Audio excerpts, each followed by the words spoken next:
సంచలనం సృష్టించిన సినీ నటి ప్రత్యూష మృతి కేసులో సుప్రీంకోర్టు తుది తీర్పిచ్చింది. సిద్ధార్థ రెడ్డి పిటిషన్ను డిస్మిస్ చేసింది. 4 వారాల్లో సిద్ధార్థ రెడ్డి లొంగిపోవాలని సుప్రీంకోర్టు ఆదేశించింది.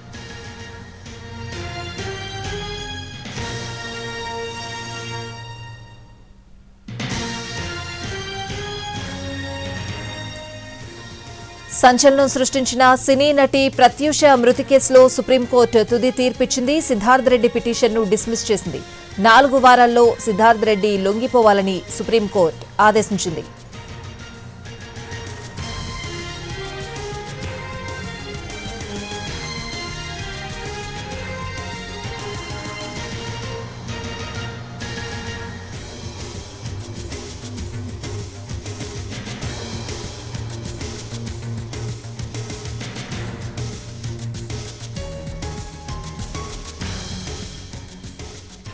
సంచలనం సృష్టించిన సినీ నటి ప్రత్యూష మృతి కేసులో సుప్రీంకోర్టు తుది తీర్పిచ్చింది. సిద్ధార్థ రెడ్డి పిటిషన్ను డిస్మిస్ చేసింది సుప్రీంకోర్టు. 4 వారాల్లోగా సిద్ధార్థ రెడ్డి లొంగిపోవాలని సుప్రీంకోర్టు ఆదేశించింది.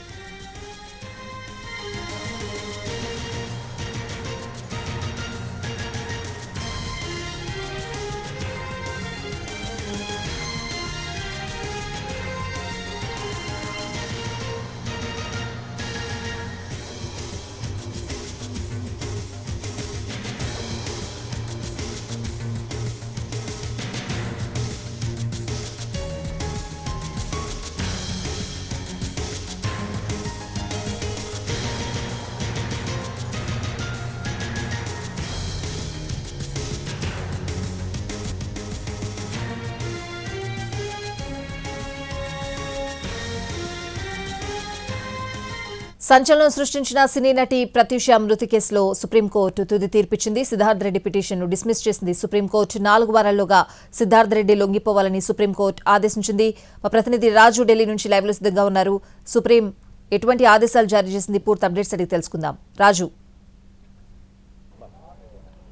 స్వాతి, సంచలనం సృష్టించినటువంటి సినీ నటి ప్రత్యూష మృతి కేసులో సుప్రీంకోర్టు తీర్పును వెల్లడించింది. వాస్తవానికి అంటే 2002లో ఫిబ్రవరిలో ప్రత్యూష ఆమె మిత్రుడు సిద్ధార్థ రెడ్డి ఇద్దరు కూడా కూల్ డ్రింక్లో పురుగుల మందు కలుపుకొని తాగారు. ఆ తర్వాత ప్రత్యూష వెంటనే మృతి చెందగా సిద్ధార్థ రెడ్డి మాత్రం తను ఏదైతే ప్రాణాపాయం నుంచి బయటపడ్డారు. అయితే సిద్ధార్థ రెడ్డి పైనే ఈ కేసు నమోదైంది. అయితే మొదట హైదరాబాదు మెట్రోపాలిటన్ సెషన్స్ జడ్జి మాత్రం 5 ఏళ్ల పాటు శిక్ష విధించారు సిద్ధార్థ రెడ్డికి. ఆ తర్వాత హైకోర్టును సిద్ధార్థ రెడ్డి ఆశ్రయించగా దాన్ని 2 ఏళ్లకు తగ్గించారు. అయితే ఆ తర్వాత సుప్రీంకోర్టును ఆశ్రయించారు. అంటే తాము ఇద్దరము ఆత్మహత్య చేసుకునేందుకు ప్రయత్నించాము, కానీ ఆ తర్వాత వైద్యులు ఇచ్చినటువంటి వైద్యంతోనే తాము బయటపడ్డాను అని కూడా సిద్ధార్థ రెడ్డి స్పష్టం చేసినటువంటి పరిస్థితి కనిపించింది. ఆ విధంగా సుప్రీంకోర్టులో అప్పీల్కి వచ్చారు. అదే సమయంలో ప్రత్యూష తల్లి కూడా ఎన్నో ఏళ్లుగా న్యాయ పోరాటం చేస్తూ వస్తుంది. అంటే ఎవరైతే ప్రత్యూషను చంపేందుకు ప్రయత్నం చేశారో, సో ఉసిగొలిపారో ఆత్మహత్యకు, వాళ్ళు తన కళ్ళ ముందే తిరుగుతున్నారంటూ కూడా ఎన్నోసార్లు ఆవేదన వ్యక్తం చేసినటువంటి సందర్భాలు కూడా స్పష్టంగా కనిపించాయి. అయితే ఈరోజు ఏదైతే ఇప్పుడు సుప్రీంకోర్టులో ఏ విధంగానైతే గత నవంబర్లోనే ఈ కేసుకు సంబంధించినటువంటి ఇరువైపులా వాదనలు పూర్తయిన తర్వాత కేసును రిజర్వ్ చేశారు.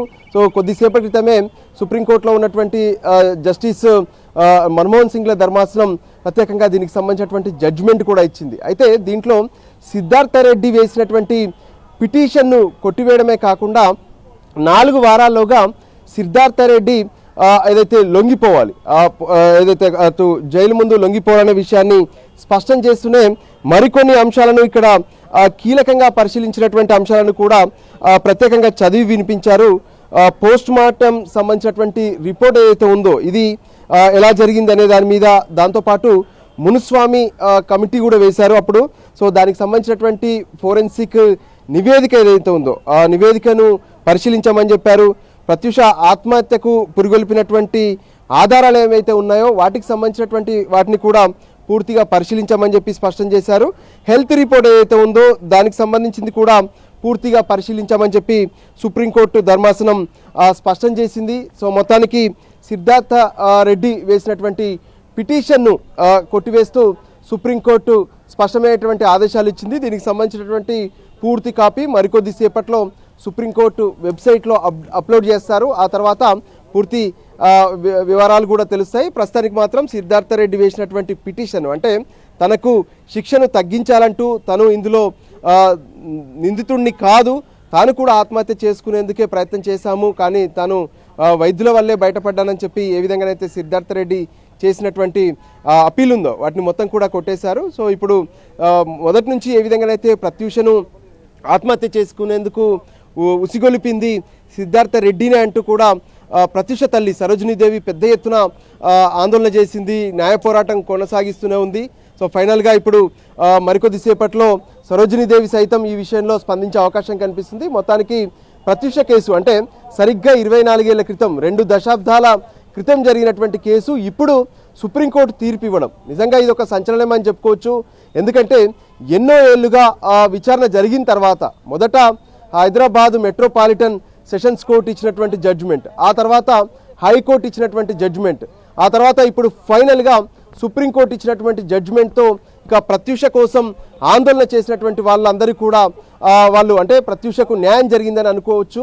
ఎందుకంటే సిద్ధార్థ రెడ్డి ఖచ్చితంగా ఇందులో నిందితుడిగా ఉన్నాడు, ఆయన దోషి అంటూ కూడా సుప్రీంకోర్టు స్పష్టం చేసింది. స్వాతి, రాజు, ప్రత్యూష తల్లి ఢిల్లీలో ఉన్నారా? అంటే తీర్పు వెలువరించినప్పుడు అక్కడ ఎవరున్నారు?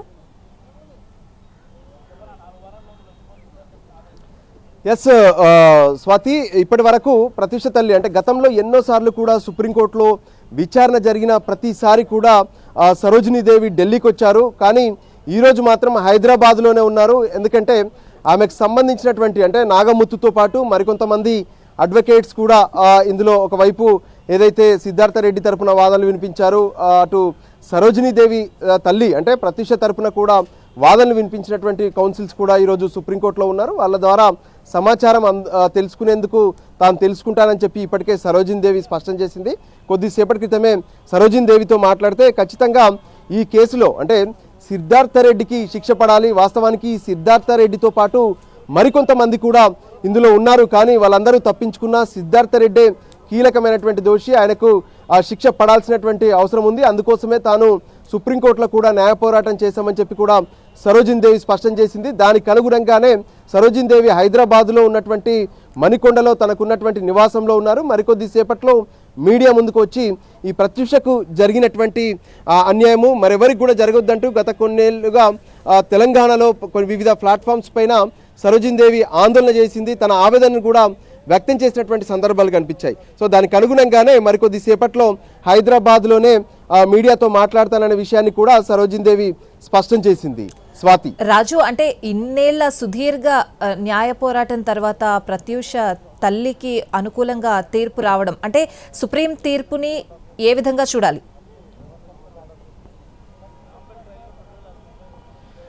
ఎస్ స్వాతి, అంటే ఇక్కడ పరిశీలించినటువంటి కొన్ని అంశాలను ఇప్పుడు ఇంతకుముందు కోర్టులో జస్టిస్ చెప్పినటువంటి కొన్ని అంశాలను కూడా మనం ప్రత్యేకంగా పరిశీలనలోకి తీసుకోవచ్చు.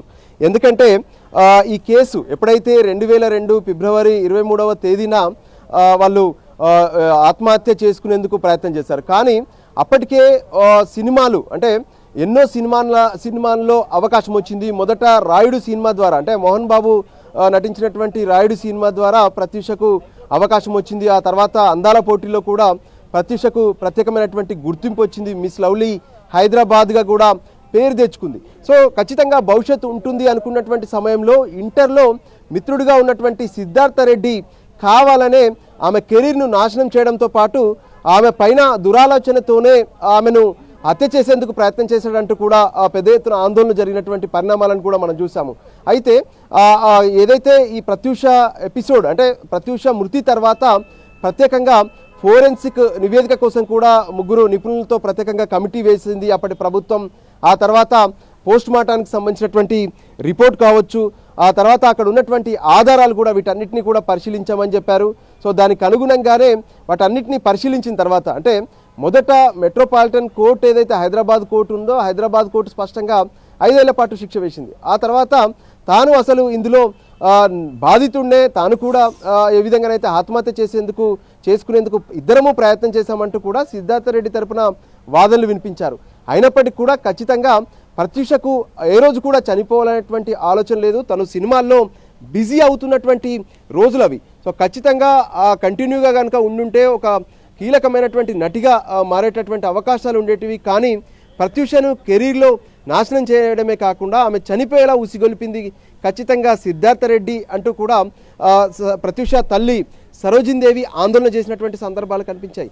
దానికి అనుగుణంగానే ఇరువైపులా వాదనలు, అప్పుడు ఉన్నటువంటి ఆధారాలు, వీటన్నిటిని కూడా సేకరించిన తర్వాత పోలీసులు ఇచ్చినటువంటి ఎఫ్ఐఆర్లో ఉన్నటువంటి నివేదిక కావచ్చు, ఫోరెన్సిక్ రిపోర్ట్స్ కావచ్చు, వీటన్నిటిని కోర్టులన్నీ పరిశీలిస్తూ వచ్చాయి. ఆ తర్వాతనే ప్రత్యేకంగా సుప్రీంకోర్టు కూడా సుదీర్ఘకాలంగా ఈ కేసును విచారణ జరిపింది. ఇరువైపులా వాదనలు, వాస్తవానికి సిద్ధార్థ రెడ్డి తరపున కూడా ఇక్కడ వాదనలు పరిశీలిస్తే ఎట్టి పరిస్థితుల్లో కూడా సిద్ధార్థ రెడ్డి ఆత్మహత్యకు ఉసిగొల్పినటువంటి అంశం ఇక్కడ ఉత్పన్నం కాదు అనే విషయాన్ని కూడా వాళ్ళు ప్రత్యేకంగా కొన్ని అంశాలను తెరపైకి తీసుకొచ్చే ప్రయత్నం చేశారు. కానీ ఖచ్చితంగా ఆయన పాత్ర ఇందులో ఉందనే విషయాన్ని సుప్రీంకోర్టు గుర్తించింది. అందుకోసమే సుప్రీంకోర్టు వెంటనే సిద్ధార్థ రెడ్డిని 4 వారాల్లోగా లొంగిపోవాలనేటువంటి ఆదేశాలు కూడా జారీ చేసింది. Swathi. Right Raju, thanks for the